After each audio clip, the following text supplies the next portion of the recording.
Do. Okay, perfect.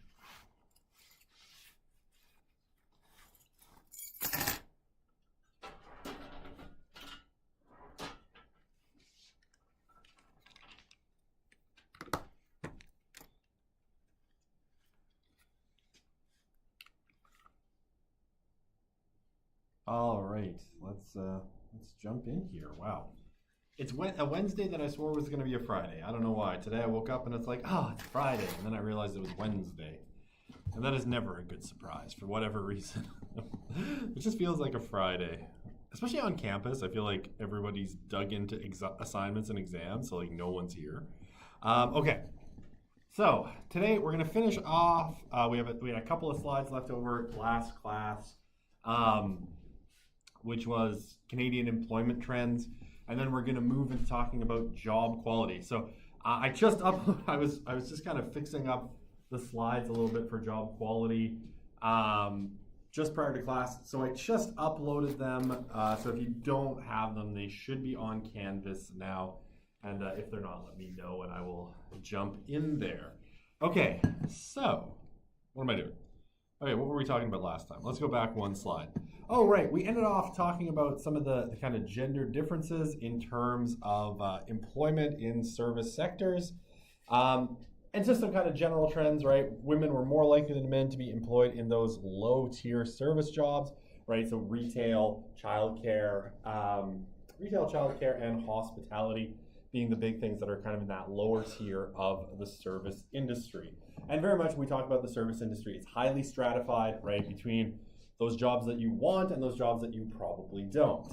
Upper tier jobs, were heavily concentrated for women in health, education, and social services, right, which you would typically call your pink collar jobs. Those traditionally female-dominated occupations.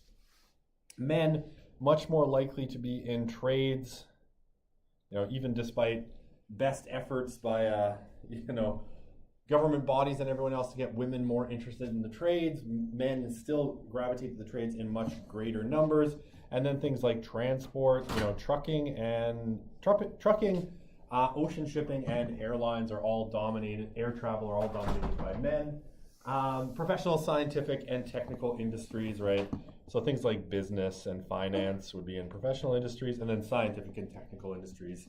Obviously, all the way from like high, people working in labs to like high-end scientists and technical industries, things like chip manufacturing and that kind of stuff.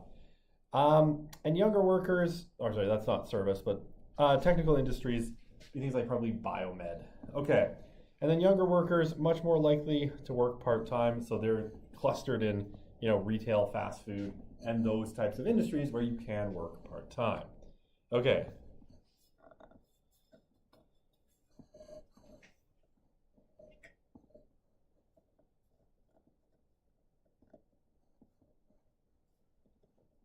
Okay, you mentioned that the economy is shrinking. If the average birth rate, assuming no immigration, is less than 2.1, and you seem to be suggesting that would be a bad thing. If economies increase per person, although population decreases, wouldn't that still be a good thing? Move my things around. As each person alive would have a better quality of life. So that's an interesting economic debate. The question of whether that population decline would ultimately lead to lower standards of living is one that we don't really know yet, right? It's something that really hasn't happened. And if, I guess it would be, what you're suggesting would be predicated on the economy shrinking more slowly than the population. So some people have theorized this, and, people like Mark Carney, former governor of the Bank of Canada and Bank of England, has suggested that a lot of this can be made up by particularly AI, right? Maybe AI is going to increase productivity so much that even with fewer people, you could still, have the economy either hold steady or grow a little bit in terms of productivity. Again, I think that remains to be seen. People, you still need people to build things. You still need people to maintain things. And if there are no workers to do those things, eventually things like infrastructure will start to break down. And so, I mean, you could get into a situation potentially where every major city sort of looks like Detroit, right? Where increasingly people have to move further and further into the centers of cities because cities don't have enough population. So like say the infrastructure out where I live, like on the south side, the city would just be like, we're not servicing you with garbage, collection anymore. There's just not enough people. There's a bunch of empty houses and not enough people. So, I mean, potentially what you're saying is true, but it's predicated on a very particular assumption that productivity continues to either hold the economy roughly steady or it shrinks slower than the rate of population decline. So if it shrinks faster, then you've got a problem. The other problem, of course, that you'll have is increasingly probably a population that's skewed very old with very few young people. And then who's paying the taxes, right? Who's paying for the care and medical services for all of those old people? You could see a collapse of something like the welfare state. So your Canadian healthcare system, which is amazing, I swear. Anyway, we'll not get into healthcare. But those things could easily collapse entirely because they're predicated on a model of population growth. And if there being more young people that are healthy paying into the system, than old people, drawing on the system. So it's an interesting question. I don't know that AI can solve those population dynamics. Mark Carney certainly seems to. If you can't tell, I'm not the biggest Mark Carney fan. He's okay, I guess. Also not the biggest Pierre Poilievre fan. But for some reason, Mark Carney really rubs me the wrong way. I don't know. He went to the same high school I did, but maybe that's why, and he's more successful than me. Maybe it's professional jealousy. I don't know. He just rubs me the wrong way. I can't even quite put my finger on it. Okay. So, changes in occupations. Generally speaking, we are seeing far fewer blue-collar jobs, right? In things like resource extraction, agriculture, and manufacturing. As a percentage of the economy, those things are declining. And if you want, an idea of, sorry, I don't know why I'm smirking at this. It's bad. One of the reasons Canada is in such trouble vis-a-vis the US is Canada has the smallest manufacturing industry of any of the G7 countries, and it's like bottom 3 for any of the G20. So we don't make a lot of stuff. We extract a lot of resources with not a lot of people. So we extract a lot of resources with not a lot of people, and we don't make a whole lot of stuff. Our manufacturing sector is very small as a percentage of our economy. Okay, consequently, we've seen the growth of a lot of white-collar service industry jobs, in the upper tiers of the service industry. And I will say, in Canada, this includes a lot of government. About 25% of employment created in the last 10 years was created in the public sector, well, including my job, so I guess it's not all bad. Okay, so a lot of this has come from these kind of globalized patterns of restructuring good producing sectors, right? And offshoring is the big one, right? It's so much cheaper to manufacture things elsewhere, and the expansion of service sectors. Now, again, this sounds great, and in lots of ways it is. It's really, really good to do much less physically demanding jobs that are less dirty, and most people kind of enjoy that. I will say that at least some level, this has put us also in a sort of global pinch. And let me put it to you this way. So, I'm going to make a very quick comparison. Russia and Canada. So Russia and Canada have economies that are roughly the same size in terms of nominal GDP, about $2.3 trillion.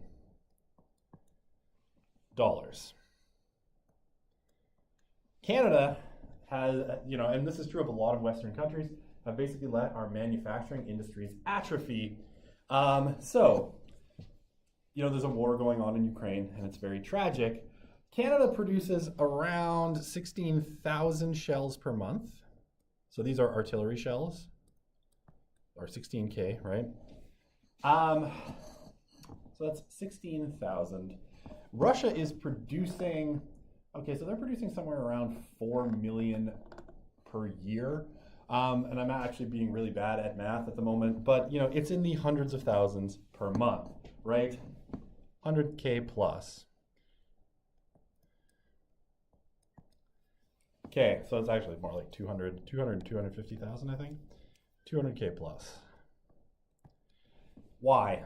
Well, because this kind of restructuring has basically atrophied. So this is how it was put by the Mark Rutte, who's the chief of NATO. He said, you know, Russia is producing about 7 times more shells than every country from Vancouver to Ankara, right? So from Vancouver to Ankara, so Ankara is in Turkey, Russia is producing more artillery shells, and this is not even counting things like military vehicles.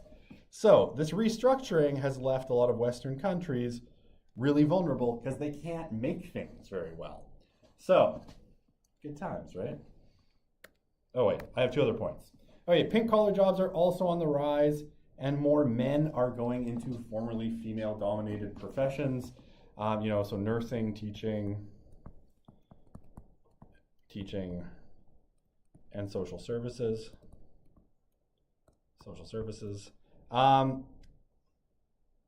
And in those kind of the white collar, pink collar industries, women are concentrated heavily in things like clerical work, sales, and other kind of service occupations. And like I said, the gender gap is shrinking. Okay. Hang on, let me go back 1 slide. No questions, perfect. So, we should definitely rebuild our manufacturing industry. That's what I'm saying. Regional differences. Canada's really, you know, a very regionally weird country where every region has its own kind of industries that are really, really important. So if we look at the 2 prairie provinces that aren't Alberta, key are things like agriculture, and then in Saskatchewan, potash, which is, you know, a fertilizer, and increasingly oil in Saskatchewan as well. Saskatchewan has become a major oil-producing province. Resources in the Maritimes, right, on the East Coast and in British Columbia. You know, Newfoundland also has oil, as does BC. So that is important. But BC also has a huge lumber industry, right? Lumber, and that's one of the things Trump's going after, is a major thing. Now again, Canada lacks the capacity to process a lot of that lumber, so a lot of it gets sold in raw form to the Americans, and they process it and sell it back to us, which is super fun. Man, that's true of agriculture as well in Canada. So we make a lot of stuff. And I remember there's a journalist, he used to work at the Post, called Matt Gurney, and he was looking during COVID as like what would happen in Canada if suddenly like the whole global food system collapsed. And Canada produces enough food to feed itself. You might not like it because there'd probably be a lot of wheat, but you know, we definitely grow enough food, and our fruit is very seasonal. But what we can't do is process it. So we ship a large amount of beef, chicken, and pork to the US to be processed, and a lot of other raw agricultural products to the US or to China to be processed, because we're not that great at processing stuff. So, you know, even that agricultural base, we lack the ability to turn it into sort of food that we can eat. Okay, and then obviously we know Alberta is heavily concentrated in oil and gas. Quebec and Ontario, you know, lots of manufacturing, also, you know, power generation. Quebec and Ontario sell a lot of electricity to the rest of Canada and the United States. And weirdly, Quebec is like a dairy superpower. I don't know why, but Quebec has a huge dairy industry, and it's super powerful. If you ever wonder why cheese costs so much in Canada, like you can drive across the border into Montana and get the same amount of cheese for like a third of the price. You can thank the Quebec dairy lobby and a system called supply management for keeping this whole thing really, really expensive. They basically manage how much of everything gets sold in Canada. And I think it was last year, I can't remember his name. He goes by the Food Professor on Twitter X. I think he's at Queen's now, or McMaster. He used to be in the Maritimes. He's a Quebec scholar, and he was calling out the dairy industry for dumping 8 million liters of milk last year, just dumping it down the drain in order to keep the price of milk high in Canada, and things like cheese. So, thank you, Quebec dairy lobby. You never thought cheese was corrupt, but it is. And you never thought cheese was big money, but it absolutely is. Okay, so other things that we see in Canada a lot are, single industry towns. And this is usually dependence on natural resources, but at times, we've also had single industry towns that were manufacturing, where there was a big factory. Manufacturing, I can spell. Manufacturing. Where there was one factory, and if that factory closed down, the whole town went away. It's more typical that you get, this around a particular resource, right? So, obviously we know Fort McMurray is all around bitumen, but there's been lots of coal towns, potash in Saskatchewan, mining for potash. I'm trying to think, Sudbury in Ontario, is all about nickel. If anything ever happened to the price of nickel, Sudbury goes down the hill pretty quickly. And all sorts of, we've got these all across Canada, these kind of single industry towns, and basically, if you look at Newfoundland, a lot of single industry towns around fishing, right, which have kind of, in a lot of cases, closed down.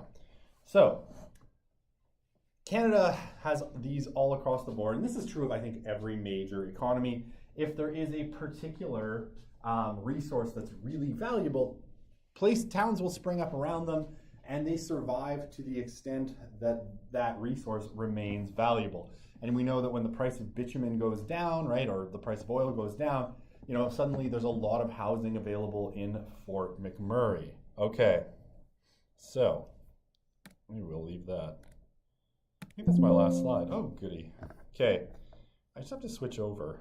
My new one has the same, I finally figured out, and it actually wasn't hard, how to keep the same Slido for two different shows, or two different slide decks. So, the Slido has remained the same. Okay, that's still working? Great. I just have to turn the screen back on. Windows has this weird quality of, I exit the slide deck, and it unshares my screen, and then I have to reshare it. Okay. Oops, sorry. I guess the one thing I forgot to change was I also use these slides in a different course.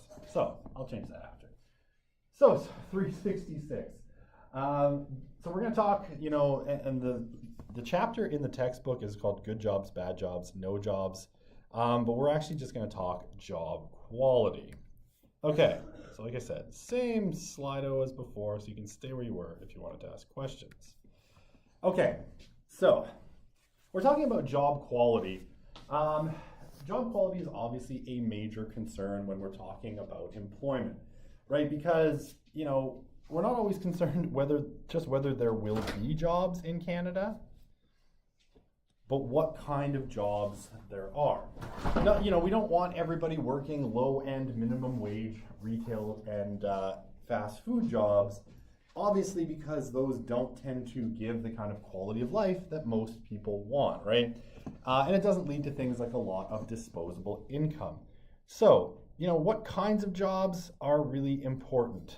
Okay, so some of the things that we've been talking about a little bit, and we'll talk about some more in this unit, is the shift to, away from manufacturing, and especially skilled manufacturing, to service industries has at times meant big drops in wages and the growth of precarious work.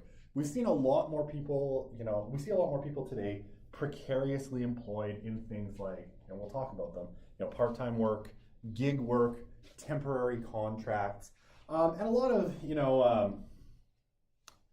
corporations that will set up shop in places because they're cheap and they're getting tax incentives. But the second those tax incentives disappear, so do those companies.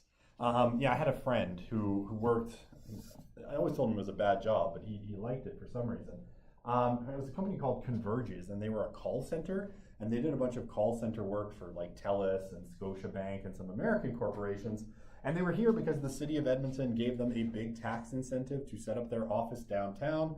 But then mayors change, and so do priorities. So a new mayor came in, a new city council, they took away the tax break, and that whole call center shut down within 3 months because it was basically built on, a big tax concession that the city had negotiated. Okay, so obviously inequality, and especially income inequality, is becoming a big concern, right? And this, when we talk about CEO pay versus kind of the pay of the average Canadian or the average employee, one of the things we're seeing is incredible polarization in terms of like regular wages versus the wages of kind of your top 10 or top 1% of the, of the corporate hierarchies. So this is a big concern. And, I always like to flag Apple because it's a company that I don't particularly like for lots of reasons. There's this question, right? Is it right for Apple to make record profits? And what is Apple now? Like, what is it worth? Like $3.5 trillion or $4 trillion in terms of market cap? But if you work as a, do they still call them geniuses? I don't know what they are. Apple Store workers, right? They make a little bit more than minimum wage. And, there's no benefits. And, how to put this? A couple of years ago, my boss, Sandra, who runs our criminology center, she had an expiring research grant, and she had something like $15,000 to spend.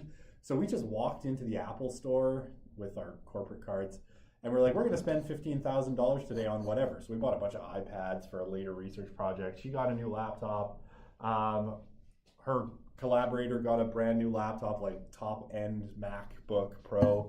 And we're like, oh, hey, like, do you get commission? Because we're going to spend a crap ton of money. And the guy's like, nope, just salary, regular salary. And it's like, oh, this is a sad day for you. Because we're about to spend like, I think we spent $15,000 that day on Apple products. That guy was making maybe a little bit more than minimum wage, but definitely not benefiting as much as Apple did that day. Okay, so this is a common, especially Marxist critique. Is it okay that the top 10% control more wealth than the rest of society put together? Right, so when you think your top 10% of the rich families in Canada have more wealth, not just money, but also property and all sorts of things, than the rest of society, and is this really sustainable? And one of the reasons this question comes up is historically, when you have income inequality rise, those societies tend to get less and less stable over time, and you tend to get, those are the societies where you get la révolution, right? Not always. But society seems to function a lot better if we go back to kind of the 1950s and 60s, where actually income inequality was at one of its lowest levels in kind of measured economic history. Okay, so, and obviously this is a concern for us today. What does Canada look like? And this is true of a lot of countries, but what does Canada look like in an environment where we have stagnating wages? And that's been true in Canada for a long time. Wages are rising slowly, but much less quickly than the rate of inflation, but rising costs. And this, this question, I think, has been really put front of mind, and probably actually caused, Justin Trudeau to resign as Prime Minister, because we had, coming out of COVID, a massive inflation crisis. Oh my gosh. Massive inflation crisis. I'm trying to talk too fast. Especially an increase in the price of food, right? The price of food has increased markedly more quickly than even the average rate of inflation. You may have noticed, you might have noticed at the grocery store that everything other than Kraft dinner costs just an absolute truckload of money. Okay. Don't worry, Mark Carney will save us. Probably. Okay. So, when we think of a good job, what is it? So generally for most people, when you're thinking of a good job, you are thinking of, something that is, actually, I meant to get my highlighter. Something that is full-time, right? You want a full-time job, full year, and permanent, with a steady income and little chance that your job is going to go away, right? So we tend to value, stability. That's one of the typical traits. Now, there are some contract-based jobs that pay really well, but most do not, right? When we think of contract jobs, one of the principal sites of contract jobs now is in the trades. And a lot of trades will utilize contract-based jobs to avoid paying people benefits. Like, in my very brief 3 years of working construction in the summers, when I was doing my undergrad degree, met lots of people who were basically essentially self-employed. They were contractors for larger, so this electrical firm, Blue Star Electrical, had gotten the contract to build, which building was I building on campus? Or I was part of, I didn't build it myself, because that wouldn't have worked out well. NREF, it was NREF. We were installing lab benches in NREF, so I hope they're good. I don't know. If you have any feedback, I don't care. It was like 20 years ago. But we were installing those, and there were people working with us, and they were like, oh yeah, I'm just a contractor. So they made a decent amount of money, but those jobs came with no benefits, right? They had to buy their own benefits. And that was a way of the companies that I was working for basically not pay, they employed me as a summer student, so they didn't pay me benefits anyway, but they didn't want to pay benefits to these employees, so they hired them as contractors. And the wages were high, but it came with no dental, medical, or any of that stuff.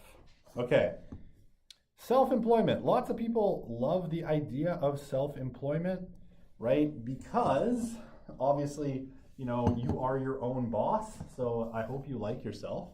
But self-employment comes with much greater risk, right? And we talked about this a little bit when we talked about Austrian economics, right? If you just take a job with, I don't know, let's say Suncor, you don't carry a lot of risk. You get benefits, right? You get paid. You don't carry that risk. If Suncor goes out of business, I know that seems unlikely, or the price of oil goes down, that risk is carried by the employer. Your only risk is that you'll lose your job. A lot of people who are self-employed, they take out massive loans. They have to put up collateral against those loans, so they take on a lot greater risk. And then if, there's no system and no corporation to backstop things if things go awry. Also, a lot of people are just terrible at business. I could tell you a story, but it's probably not that relevant. I'll just say some kind of acquaintances of mine had gotten into a steel stud business, and for some reason they valued their own company at $2.5 million. My other friend, who's a much better businessman than them, valued it at $40,000. And then one of the partners in this steel stud firm decided that they were going to do a hostile buyout of their partner for $700,000, and my friend was like, "Please God, take the money," because then they could counter at $750 and buy the company from them. And so his friends actually double mortgaged their house and a bunch of other stuff to buy out this steel stud company that my friend is like, this thing is worth nothing. It's completely worthless. So they're taking on a lot of risk, and they're terrible businessmen. So my one friend is, definitely a millionaire developer. And if I was going into business, I would listen to him, not the people who bought the steel stud company. My friend suggested that they'll be out of business before the end of this semester, so I'll update you if I hear anything about that. Okay, generally part-time jobs and other forms of non-standard work are not considered good, right? We don't tend to think of a part-time job as a good job. Now that said, I'm going to put this in, I don't know, let's say purple, because purple's fun. What leads to job satisfaction is also highly selective, right? So I'll put it to you this way, right? We generally don't think of part-time work as a good job. A couple of years ago, my wife, who's a teacher, decided that she would go down to working 0.8. So basically she works 4 days a week. Now she is much happier with, okay, so she sacrificed 20% of her pay, but she is much happier with this, right? So she's technically working part-time, but she is much happier with working part-time because it gives her 1 day a week, to be at home by herself and to take care of appointments and other things like that. And for her, that extra time is, what makes her job good and satisfying, is having that 1 extra day off per week. Every weekend is a long weekend for her, meaning this weekend is an extra super duper long weekend for her.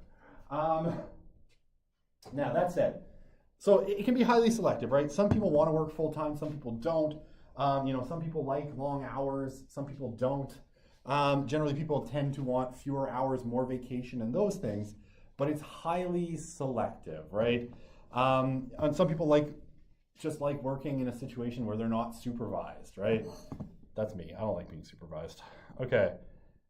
Most workers are concerned, though, from a material perspective, with keeping up their standard of living, right? Generally speaking, you wouldn't do something like, the only reason my wife did this was because with my new contract, when I got the job I have, my pay rose substantially, so we were able to make up the difference in her lost 20% of wages. So mostly people are concerned with keeping or improving their standard of living. This is also why people get mad when an apple costs $6. Okay. Thanks, Justin. Okay, no, it's not his fault. I shouldn't blame pretty hair. It's technically not his fault. There's all sorts of inputs. Okay, so personal decisions. I ruined half this slide. What matters to one individual might not.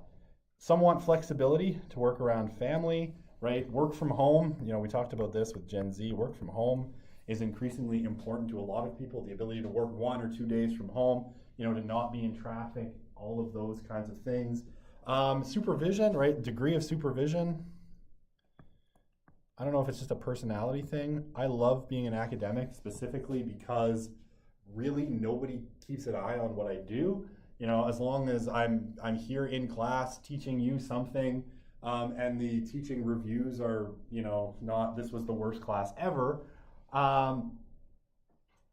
Basically, people leave me alone to do my own thing, and I kind of love that, right? Because one of the things I hated working in a corporate job was having people looking over my shoulder all the time and being like, did you try to sell that person the extra insurance on that rental car? And it's like, no, because they said they don't need it when they walked in the door. And you didn't try anyway? No. Well, then, we're definitely not getting promoted. It's like, please fire me. That's all I want, is a reason to leave. Okay. So some people are interested in, things like little supervision. Wages and benefits are important to some people, right? Vacation, like my sister just got a new job, and one of the things she negotiated, she actually took a 15% salary reduction. It's a pretty high salary anyway, but for 3 extra weeks of vacation a year, right? So she's like, I will take less money for more time off. Because that was important to her. She wants to travel. She wants to go to Costa Rica in the winters and do some surfing, right? So that was important to her. So she negotiated that into her contract. Probably has to do also with the fact that her last employer was really shitty about vacation time. But it was super important to her. Okay, location can be important. Again, work from home or where you get to live, right? Some people want to live in Vancouver. Some people want to live, somewhere warm. I can't imagine why.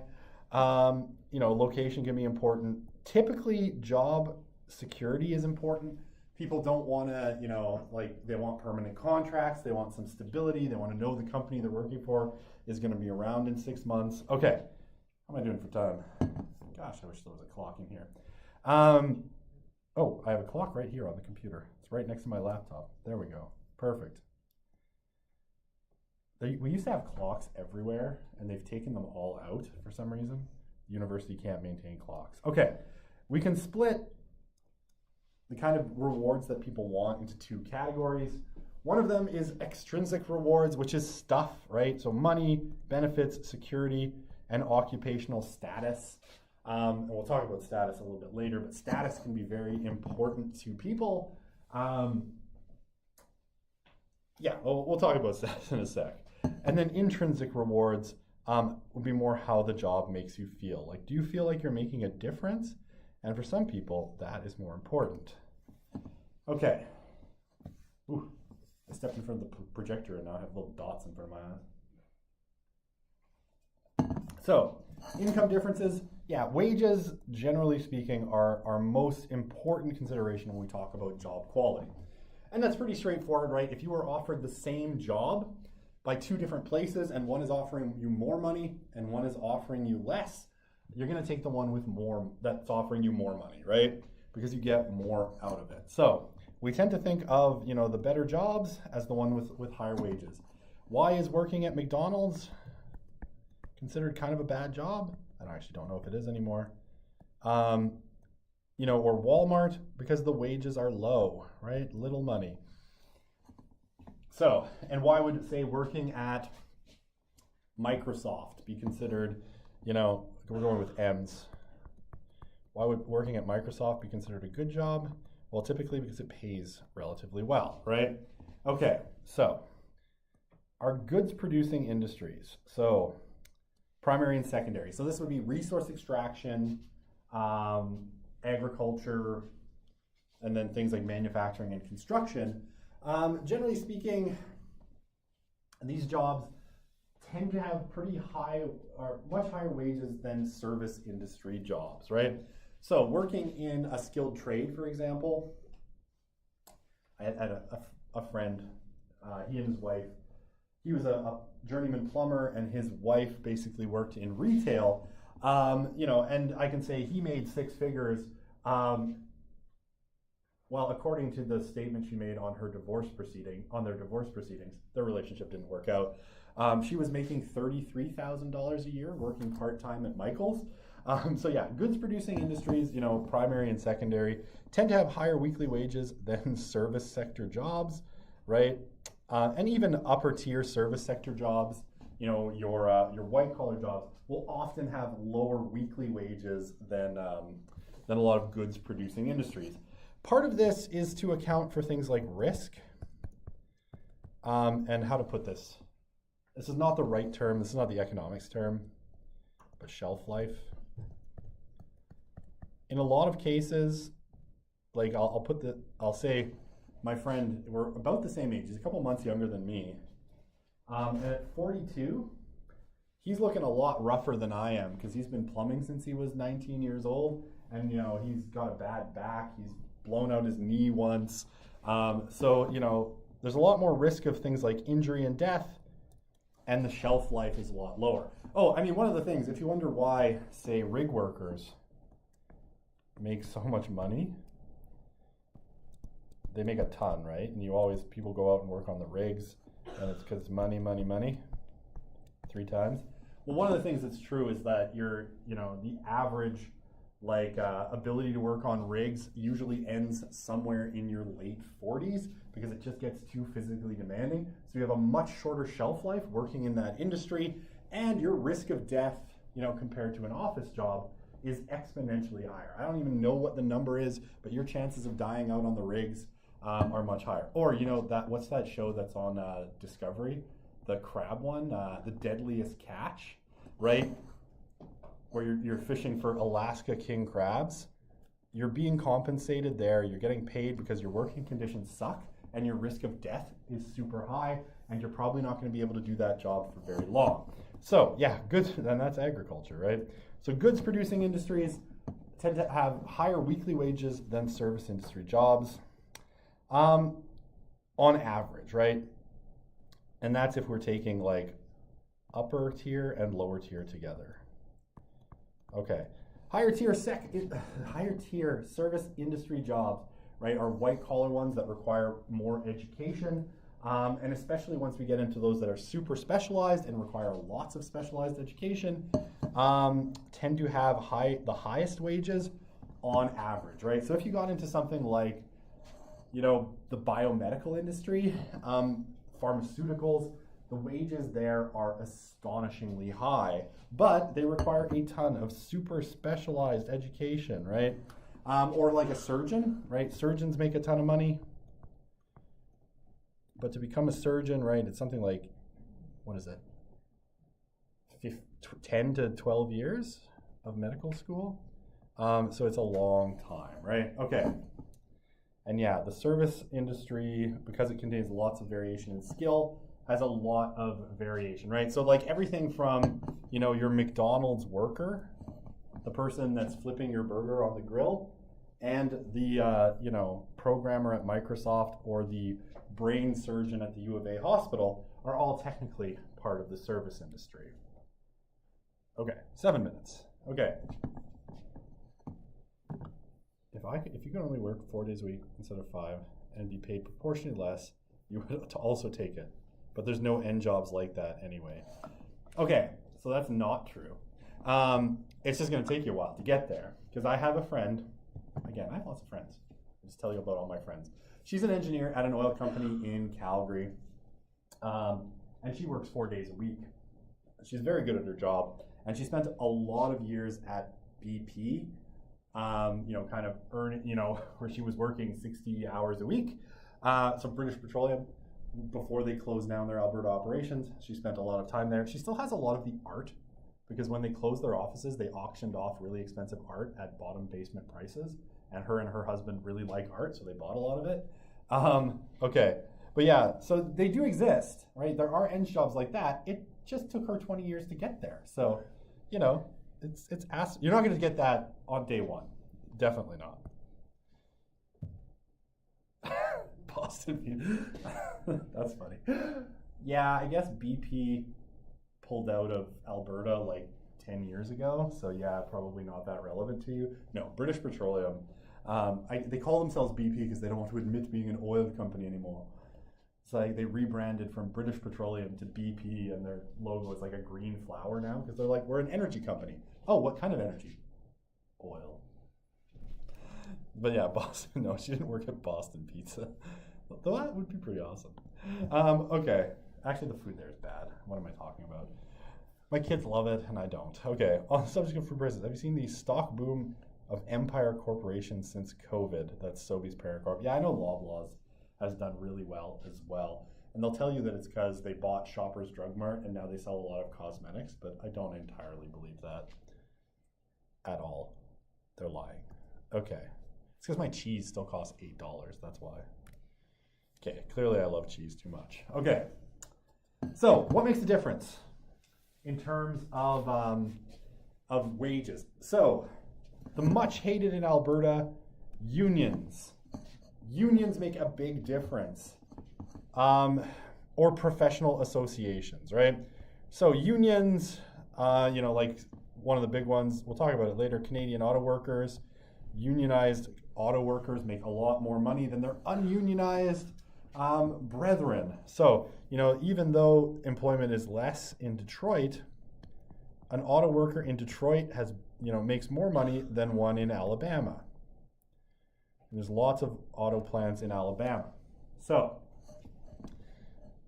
unions make a difference, as do professional associations, right? Now, a lot of public sector workers don't actually have unions, right? So like in Alberta, we have, for teachers, my wife's also an ATA rep, so I know way too much about this. We have the Alberta Teachers Association, right? Which isn't technically a union, it's a professional association. That's the last A, which is why I put a little box around it. Now, it operates essentially as a union, except in one sense. The difference is it regulates the profession, and it acts as a union as well, right? So, that's great. Both of these they're basically different systems, and because it's a public sector and a professional position, or a professional association, it operates a little bit differently. But at the end of the day, basically, it serves the same purpose as a union. And what ends up happening is where you have these, wages tend to be higher, as do benefits. And oh my golly, right now the ATA is trying to negotiate a 17% wage increase for teachers, retroactive 2 years. And I'm like, man, I'm looking forward to that paycheck. That's not gonna happen. The government is offering 1.25. There is a little bit of a gap between what the union thinks and what the government thinks. That's the same thing with the professors here. I think the professors here are asking for, their union is asking for a 24% increase, and the government has countered with 2.2%. So there's a little bit of a gap between these two numbers. So, you know, if your professors end up going on strike in the next couple of years, don't be entirely surprised. Okay, I redesigned a few of these slides to give myself more room to write, because I like doodling. Okay, so yeah, and if you look at, you know, this example, teachers in Massachusetts, where teachers are unionized, right, in the state of Massachusetts, have some of the highest wages for teachers in the US. Not for nothing, Massachusetts also has education outcome scores that look like South Korea and Singapore. And Alabama, where there are no unions, has some of the lowest. Alabama's education scores, you know, on things like PISA, look a lot more like Zimbabwe. No, I don't know what Zimbabwe scores are, but it's like lower tier, very bad, like low, like 50th place in the world. So like Massachusetts, if it was its own country, on education outcomes would be first, and Alabama would be like 50th. So, you know, some of this matters as well. All right, and yeah, US companies, and maybe we'll leave it with this. A lot of US companies have tried to get away from unions, but particularly in automotive manufacturing, by moving from parts of the country that have unions to parts of the country that have what are called work to rule laws, which basically make unionization really, really difficult. We'll talk about work to rule when we get to unions at the end of the course, but it makes it hard to start or maintain a union. And a lot of Republican states have moved to de-unionize under pressure from business, but also so they can better compete with some of those older, more established states and draw business, you know, from other parts of the US to those places. All right, I'm now out of time. I feel like I did pretty good. I'm pleased with myself that I got through 9 slides of this new show. So we'll keep going on Friday, and then we'll see where we get. All right, we'll see you on Friday. It's almost reading week, y'all. All right.